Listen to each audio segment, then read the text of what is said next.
ikkilanadigan bo'lsang, chempion bo'la olmaysan. Yo'q, 2-0 ha, 2-0. Jadvalning eng pastidagi jamoaga qarshi o'yin taqdiri o'z qo'lingda bo'la turib. Chempionlik poygalaridagi sirpanish shunaqa bo'lsa kerak-da.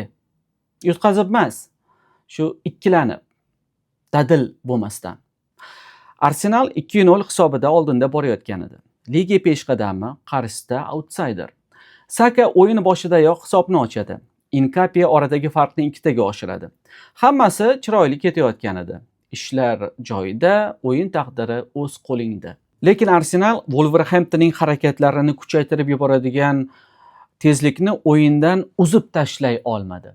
Stadiondagi ishqibozlarning ham umidlarini puchga chiqara olmadi. Natijada Wolverhampton o'yin tizginini qo'lga ola boshladi. Va ana birinchi gol dumalab kirdi. Maydon egalarida umid paydo bo'ldi. Keyin qo'shib berilgan daqiqalardagi dovdirashlar qimmatga tushdi. Raya Gabriel ikkilanish va ana olsanga 2-2. 7 ochkolik farq 5 ga aylandi. Lekin Cityda endi bitta o'yin kam. Arsenal shunchaki ochko yo'qotmadi, balki eshiklarni ochiq qoldirdi. Yana bir marta. Keyingi bekat Tottenham.